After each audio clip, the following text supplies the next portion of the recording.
आज हमारा टॉपिक है स्टोमेटा, टाइप्स ऑफ स्टोमेटा।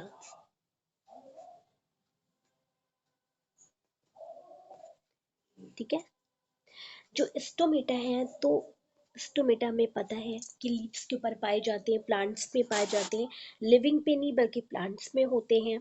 ये स्टोमेटा स्टेम पे हो सकते हैं, लीव्स पे हो सकते हैं, फ्लावर पे हो सकते हैं। तो पहला आ जाता है टाइप्स एनो एनोमोसाइटिक स्टोमेटा। ठीक है, ये स्टोमेटा एनोमोसाइटिक स्टोमेटा, ये स्टोमेटा 3 फैमिली में पाया जाता है। R M C, R for हम बोलेंगे रैनन क्यूलेसी,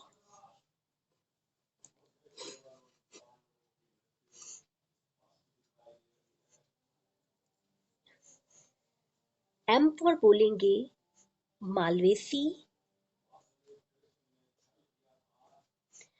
और सी फॉर बोलेंगे कुकरबिटेसी।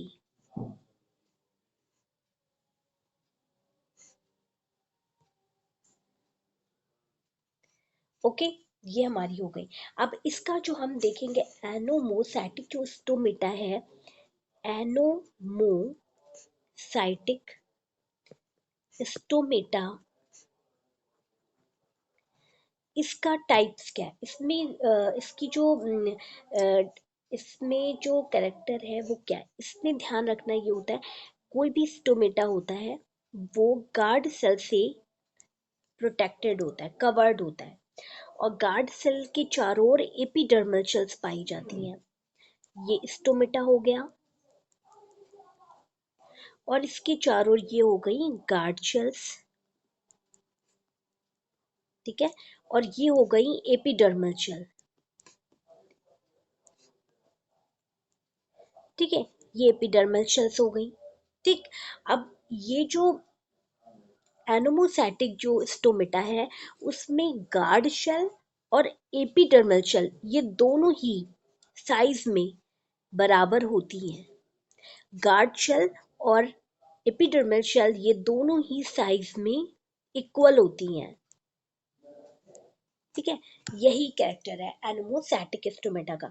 और एनोमोसैटिक स्टोमेटा आरएमसी यानी कि रैननक्यूलेसी, मालवेसी और कुकरबिटेसी में प्रेजेंट होता है। नेक्स्ट देखते हैं हम।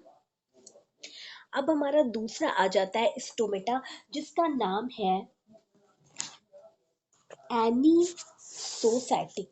ठीक है, दूसरा टाइप हो जाएगा एनी sorry anisocytic stomata, cytic stomata. ठीक है, ये टाइप्स में ये स्पेशली क्रूसीफेरी में पाया जाता है, क्रूसीफेरी में पाया जाता है। केवल इसी फैमिली में एनिसोसैटिक स्टोमेटा प्रेजेंट होता है। ओके, अब इसमें क्या होता है कि जो गार्ड शेल है स्टोमेटा के चारों ओर गार्ड शेल सराउंडेड होती हैं। गार्ड शेल्स जो होती हैं वो सबसी, ये तो गार्ड शेल हो गई, सॉरी ये गार्ड शेल हो गई, और ये गार्ड शेल्स जो होती हैं वो केवल 3 सब्सिडियरी शेल्स से सराउंडेड होती हैं। सब्सिडियरी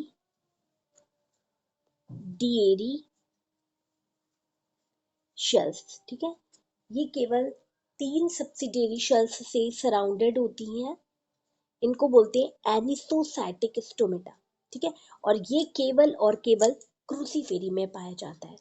इसमें गार्ड शेल्स जो होती हैं वो 3 सब्सिडियरी शेल्स से सराउंडेड होती हैं, और ये गार्ड शेल्स और सब्सिडियरी शेल्स इक्वल नहीं होती है। ठीक है, अब हम अगला देखते हैं तीसरा थर्ड आ जाता है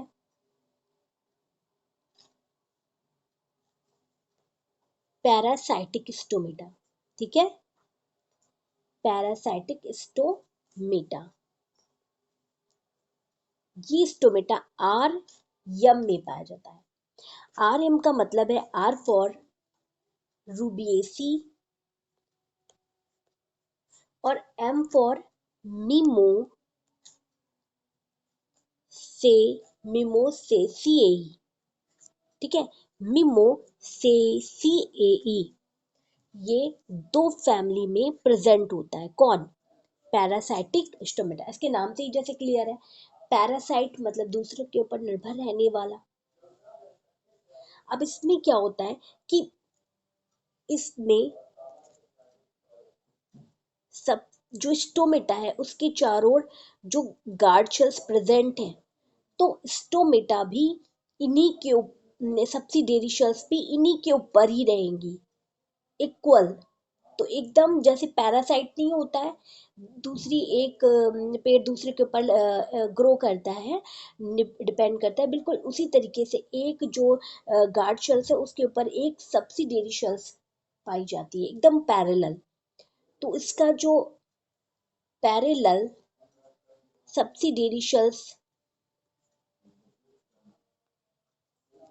शेल्स होती हैं गार्ड शेल्स के ऊपर, गार्ड शेल्स पर। ठीक है, गार्ड शेल्स पर होती हैं। ओके, अब हमारा आ जाता है फिफ्थ टाइप। क्या हो जाता है? फिफ्थ जो टाइप होता है उसे बोलते हैं डाई साइटिक स्टोमेटा। ठीक है, डाई साइटिक स्टोमेटा। अब इसमें क्या होता है, स्टोमेटा जो है, स्टोमेटा दो सब्सिडियरी शेल्स इसमें होती हैं जो राइट एंगल पे होती हैं। दो सब्सिडियरी शेल्स होती हैं, वो राइट एंगल पे होती हैं। जैसे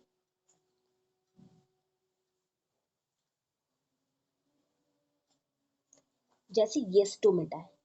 ठीक है, अब ये क्या है? गार्ड शेल्स है। गार्ड शेल्स में न्यूक्लियस पाया जा रहा है। ठीक है, अब ये देखिए, अब ये सब्सिडियरी, ये गार्ड शेल्स है, ये सब्सिडियरी शेल है, ये सब्सिडियरी शेल है। ठीक है, ये सब्सिडियरी शेल, और ये जो हमारा गार्ड शेल्स है इसके साथ ये क्या राइट एंगल बना रही है, 90 डिग्री का एंगल बना रही है। डाइसैटिक स्टोमेटा में सब्सिडियरी शेल्स गार्ड शेल्स के साथ राइट एंगल बनाती है, मतलब 90 डिग्री का कोण बनाती है। ये इस तरीके से है और ये इस तरीके से, तो इनके बीच क्या हुआ, 90 डिग्री का ही तो कोण बन गया। तो क्या होगा, स्टोमेटा में जो गार्ड शेल्स हैं और सब्सिडियरी शेल्स एक दूसरे के साथ राइट एंगल बनाती हैं, और ये एक स्पेशल फैमिली में पाया जाता है जिसको बोलते हैं कैरियोफिलेसी। कैरियोफिलेसी। ठीक है, इस शेल्स में ये पाया जाता है। तो एक बार हम फिर से क्लियर कर दें, डाइसैटिक जो स्टोमेटा होता है, डाइसैटिक स्टोमेटा के चारों ओर जो गार्ड शेल्स दो पाई जाती हैं जिसमें एक सिंगल सिंगल न्यूक्लियस होता है, ये आती है सब्सिडियरी शेल्स जो गार्ड शेल्स के साथ 90 डिग्री का कोण बना रही हैं। ठीक है, और ये एक स्पेशल फैमिली कैरियोफिलेसी में पाया जाता है। ठीक है, अब हमारा आता है 7। अब आ जाता है सबसे लास्ट और 7 टाइप, इसको बोलते हैं एक्टिनोसाइटिक स्टोमेटा। ठीक है, अब ये स्टोमेटा क्या होता है, ये बिल्कुल स्टोमेटा बिल्कुल जैसे ये, सॉरी, ये स्टोमेटा है। ठीक है, अब यहाँ पर जो शेल्स हैं ये पाई जा रही है, ये गार्ड शेल्स है, ये न्यूक्लियस है इसका, गार्ड शेल्स है।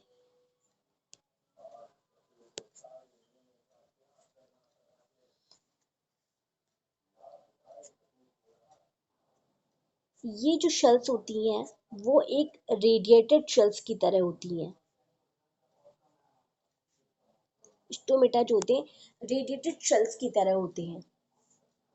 तो स्टोमेटा रेडिएटेड शेल्स से सराउंडेड रहता है, तो which is called the actinocytic stomata. ठीक है, इसको क्या बोलेंगे? Actinocytic stomata. अब ये जितनी हम टाइप्स पढ़ रहे थे स्टोमेटा के, ये हमारे किसके आधार पे थे? एपिडर्मल शेल्स के आधार पे थे।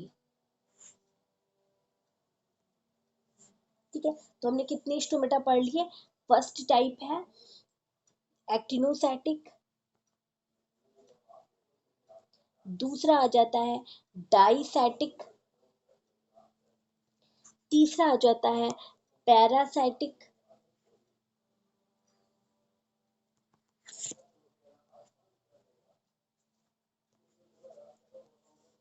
और चौथा आ जाता है एनिमोसाइटिक।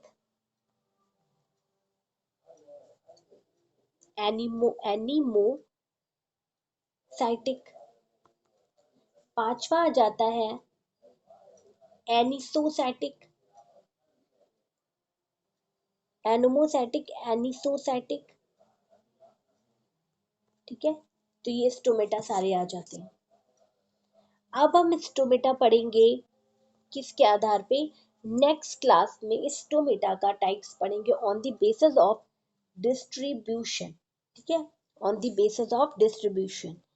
तो ये जो नेक्स्ट क्लास है, नेक्स्ट क्लास में हम बेसिस डिस्ट्रीब्यूशन के आधार पे ये पढ़ेंगे। Thank you.